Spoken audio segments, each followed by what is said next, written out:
দুর্বার রাজশাহীর ক্রিকেটারদের স্যালুট। মাঠের বাইরে একের পর এক কেলেঙ্কারি ঘটাচ্ছে তাদের ফ্র্যাঞ্চাইজিটি, কিন্তু মাঠের ক্রিকেটে তারা লড়াই করছে বাঘের মতো, সত্যিকার অর্থেই। এই যে পরপর দুইটা ম্যাচে রংপুর রাইডার্সকে, পয়েন্ট টেবিলে যারা শীর্ষে, টুর্নামেন্টের প্রথম 8 ম্যাচের 8টাই যারা জিতেছে, তাদেরকে পরপর 2 ম্যাচে হারিয়ে দেওয়াটা চারটেখানে কথা নয়। স্পেশালি আজকের এই ম্যাচটার কথা যদি ভাবেন, যেইখানটাতে বিপিএল এর এইবারে সকল কেলেঙ্কারি ছাপিয়ে গিয়ে দুর্বার রাজশাহীর বিদেশি ক্রিকেটাররা ম্যাচ খেলতে অস্বীকৃতি জানিয়েছেন, যার প্রেক্ষাপটে চাইলে বিপিএল গভর্নিং কাউন্সিল, বিপিএল এর টেকনিক্যাল কমিটি অনুমোদন না দিলেই তো হতো, তাহলে হচ্ছে গিয়ে এই ম্যাচটাতে রাজশাহীর বিপক্ষে রংপুরকে এমনিতেই বিজয়ী তারা ঘোষণা করতে পারত। কেননা ন্যূনতম 2 জন বিদেশি ক্রিকেটার একাদশে রাখার বাধ্যবাধকতা এই বিপিএল এর যে বাইলস সেখানটাতে রয়েছে। ওইটাও তো দুর্বার রাজশাহী করতে পারেনি, বিদেশি ক্রিকেটারদের তারা পেমেন্ট দিতে পারেনি, তারা মাঠে নামেনি। এই অবস্থায় মাঠে নেমে রাজশাহীর ক্রিকেটাররা এনামূল হক বিজয়, তাসকিন আহমেদ, মৃত্যুঞ্জয় চৌধুরী, জিসান আলমরা ম্যাচ জিতে যাবেন, এটা ভাই আপনি অন্য সবকিছু একপাশে সরিয়ে রাখলে এটা আসলে রূপকথার চেয়ে, ক্রিকেটেও রূপকথার চেয়ে কোনো অংশে কম না। ম্যাচের শেষে দুর্বার রাজশাহীর ক্রিকেটাররা যেভাবে হার্ডেল করে, যেভাবে সবাই মিলে একসঙ্গে উল্লাস করছিলেন, তাতে মনে হয়েছিল হয় তারা শিরোপা জিতে গেছেন অথবা তারা প্লে অফে উঠে গেছেন। কিন্তু সত্যিকার অর্থে এই ম্যাচের আবহে দুর্বার রাজশাহী ক্যাম্পটায় এমন গুমোট অবস্থা ছিল, এমন মেঘ জমেছিল, এমন বিতর্কের কালো মেঘ জমেছিল, সেইখান থেকে মাঠের ক্রিকেটের এই জয়টার মূল্য কোনো অংশেই প্লে অফে ওঠার চেয়ে কম নয়। আর প্লে অফে ওঠার সম্ভাবনাও তো তাদের রয়েছে, দারুণভাবেই তো তাদের এখন রয়েছে। কেননা 11টা ম্যাচ শেষে দুর্বার রাজশাহীর 5ম জয়ে 10 পয়েন্ট হয়ে গেল। লাস্ট ম্যাচটা তাদের বাকি রয়েছে সিলেট স্ট্রাইকার্সের বিপক্ষে, এবং সেই ম্যাচটা তো তারা যদি জিতে যায়, পরপর 2 ম্যাচে তারা হারিয়ে দিয়েছে রংপুর রাইডার্সকে, সিলেট স্ট্রাইকার্সের বিপক্ষে জেতারই কথা। যদি জিতে যায় পয়েন্ট হয়ে যাবে 12। দুর্বার রাজশাহীর কিন্তু প্লে অফ খেলার এভরি পসিবিলিটিস কিন্তু আছেই। এই যে ম্যাচটা হলো, যেই ম্যাচটায় দুর্বার রাজশাহী শেষ পর্যন্ত গিয়ে জয়টা কিন্তু খুবই রুদ্ধশ্বাস হয়েছে, মাত্র 2 রানে তারা ম্যাচটা জিতেছে, সেইখানটাতে টার্নিং পয়েন্ট আপনি কোনটাকে বলবেন? দেখেন, আমি যদি একদম শেষ থেকেই শুরুটা করি, লাস্ট ওভারটার হিসাবটা যদি আপনি ধরেন যে 25 রান প্রয়োজন, স্ট্রাইকে মোহাম্মদ সাইফুদ্দিন, বল হাতে তুলে দেওয়া হয়েছে জিসান আলমের, অফ স্পিনার। জিসানের করা প্রথম 2টা বল থেকেই সাইফুদ্দিন 2টা ছক্কা মারলেন। তার মানে হিসাবটা গিয়ে দাঁড়ালো 6 বলে 25 থেকে 4 বলে 13 রান।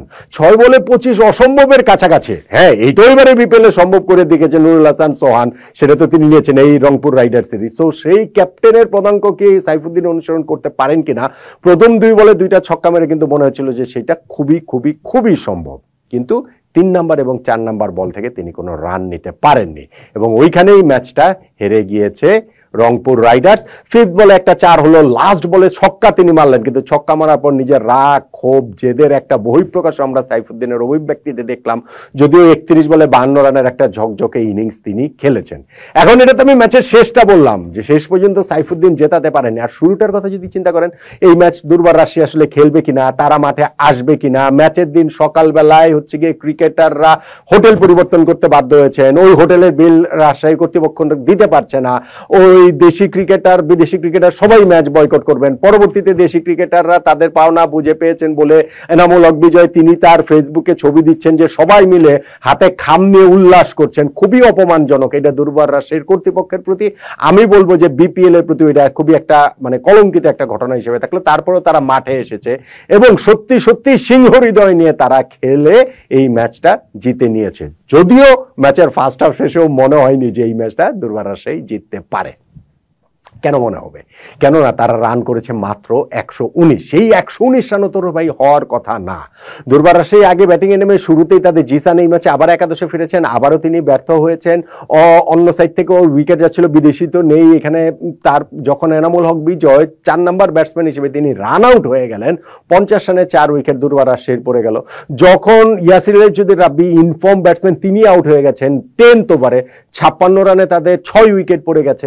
দুর্বার রাজশাহীর ক্রেডিট হচ্ছে গিয়ে এই 56 রানে 6 উইকেট পড়ার পরও তারা বাকি 10টা ওভার পুরো খেলতে পেরেছে। ওই 10 ওভারে তারা আরো 63 রান নিতে পেরেছে। সানজামুল 24 রান করেছেন, তাসকিন 13 রান করেছেন, ওইখান থেকে আকবর আলী 19 রান করেছেন। এই ছোট ছোট সংগ্রহগুলো মিলে 119 পর্যন্ত তারা যেতে পারে।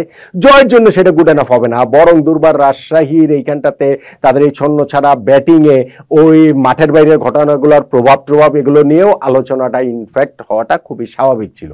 কিন্তু বোলিং ফিল্ডিংয়ে তারা যা করলো স্পেশালি শুরুতে, সেইটা আসলে অ্যামেজিং। রংপুর রাইডার্সকে একেবারে তারা হতভম্ব করে দিয়েছে। তাসকিন আহমেদ ফার্স্ট ওভারটাতে তিনি উইকেট পেয়েছেন স্টিভেন টেলরের, তারপরে সাইফ হাসানের উইকেট সেকেন্ড ওভারে মৃত্যুঞ্জয় তুলে নিলেন। পাওয়ার প্লে লাস্ট ওভারটাতে মৃত্যুঞ্জয়কে আবার বোলিংয়ে আনা হলো এবং মৃত্যুঞ্জয় এই ওভারে জোড়া উইকেট শিকার করলেন। সৌম্য সরকার এবারে বিপিএলে প্রথমবার যিনি খেলতে নেমেছেন, এবং শেখ মাহেদি হাসান। আর যখন পাওয়ার প্লের মধ্যেই 23 রানে 4 উইকেট রংপুর রাইডার্সের চলে গেল, দ্রুতই সেটা হয়ে গেল 30 রানে 6 উইকেট। মৃত্যুঞ্জয় আরও একটা উইকেট ওদিক থেকে তিনি তুলে নিয়েছিলেন হচ্ছে গিয়ে নুরুল হাসান সোহানের, ক্যাপ্টেন। তিনি ফাইন লেগে পুল করতে গিয়ে ফাইন লেগে ক্যাচ দিয়ে আউট হয়ে গেছেন। আর যখন ইফতেখার আহমেদও আউট হয়ে যান ওইখানটাতে, তখন কিন্তু তাদের অবস্থা ওই যে 30 রানে 6 উইকেট হারিয়ে রংপুর রাইডার্সের কাছে তখন ওই 119 রানই অনেক বড় রান। কিছুক্ষণ পরে হচ্ছে গিয়ে খুশদিল শাহ পাকিস্তানি রিক্রুট, তিনিও আউট হয়ে গেছেন। তিনি আউট হওয়ার পর যে হিসাবটা ছিল কত 44-46 রানে 49 রানে পড়েছে হচ্ছে গিয়ে এই 7 নাম্বার উইকেট। তাহলে হচ্ছে গিয়ে তাদের হাতে ছিল আর 44টা বল, ওই 44 বলের মধ্যে আরো প্রায় 71 রান করতে হতো জেতার জন্য রংপুর রাইডার্সকে। সো রংপুর রাইডার্স ওই অবস্থা থেকে ম্যাচ জিততে পারে সেটা ভাবা যায়নি। সাইফুদ্দিন তাদেরকে ওই জয়ের কাছাকাছি নিয়ে গিয়েছিলেন। 5 ওভারে 56 রান লাগবে, 3 ওভারে 45 রান লাগবে, ওইখান থেকে হচ্ছে গিয়ে ওই যে 2 ওভারে লাগবে 37 রান। ওই ওভারটা থেকে তাসকিনের ওভারটা থেকে 3টা বাউন্ডারি হলেও তিনি ব্রেক থ্রুটা দিয়েছেন, উইকেটটা ওইখানটাতে তিনি তুলে নিয়েছিলেন রাকিবুলের। কিন্তু সাইফুদ্দিন তো ছিলেন লাস্ট ওভারে 25 রান, এবং সেই 25 রানের নাটকীয়তা কি হলো সেই আলোচনাটা তো শুরুতেই আসলে করলাম। এখন তাহলে এই ম্যাচে দুর্বার রাজশাহী আর রংপুর রাইডার্স হিসাবটা কি? রংপুর রাইডার এই ম্যাচটা মানে ওভারঅল যদি বলি, রংপুর রাইডার্স 8 ম্যাচে 8 জয়ে 16 পয়েন্ট ছিল। রংপুর রাইডার্স 10 ম্যাচ শেষেও সেই 16 পয়েন্টেই তারা রয়ে গেছে। এখনো তাদের হিসাব ওইটাই যে শেষ 2টা ম্যাচের একটা ম্যাচ জিততে পারলে তারা টপ 2-তে থাকাটা নিশ্চিত হবে। সেটা মোরলেস নিশ্চিতই, সেটা আমরা আসলে বলতে পারি। না জিতলেও হয়তো বা সেটা নিশ্চিতই হয়ে যাবে। আর দুর্বার রাজশাহী তারা 11 ম্যাচ শেষে 10 পয়েন্ট। এখন লাস্ট ম্যাচ সিলেট স্ট্রাইকার্সের বিপক্ষে তারা যদি জেতে তাহলে তাদের পয়েন্ট হয়ে যাবে 12 পয়েন্ট। প্লে অফে খেলার এভরি পসিবিলিটিস তখন এই দুর্বার রাজশাহীর তৈরি হয়ে যাবে। সেই জায়গাটাতে যে গেল দুর্বার রাজশাহী, তাতে এই ম্যাচটাতে টার্নিং পয়েন্ট কোনটা সেটা আমি বলছিলাম। এটা কি টার্নিং পয়েন্ট আপনি লাস্ট ওভারের যে 3 নাম্বার 4 নাম্বার বল সাইফুদ্দিন রান নিতে পারলেন না জিসান, সেটাকে বলবেন মানে সেটা গুরুত্বপূর্ণ ভাই। তা প্রথম 2 বলে ছক্কা মেরেছেন, শেষ 2 বলে 4-6 মেরেছেন, ওই 2টা ডট বল তো গুরুত্বপূর্ণ ও এক হিসাবে। আপনি কি এটা বলবেন যে তাদের 56 রানে 6 উইকেট পড়ে যাওয়ার পরও শেষ 10টা ওভার তারা খেলে ওইখানটাতে স্কোরটাকে 119 পর্যন্ত নিয়ে গেছে সানজামুল, তাসকিন, আকবর আলীদের ব্যাটিংয়ে, সেটাকে বলবেন টার্নিং পয়েন্ট? আমার কাছে টার্নিং পয়েন্ট আসলে হচ্ছে গিয়ে তাদের বোলিং এর শুরুটা, যখন 30 রানে 6 উইকেট তারা তুলে নিয়েছে রংপুর রাইডার্সের। ওই স্পেশালি মৃত্যুঞ্জয় চৌধুরী যেই বোলিং করেছেন, তার ওই যে প্রথম 3 ওভারে তিনি হচ্ছে গিয়ে 4টা উইকেট তুলে নিয়েছেন। মৃত্যুঞ্জয়ের ওই বিধ্বংসী বোলিং সঙ্গে হচ্ছে গিয়ে অন্যান্যদের সাপোর্ট, তাসকিনদের সাপোর্ট মিলিয়ে হচ্ছে ওই 30 রানে 6 উইকেট যে তারা তুলে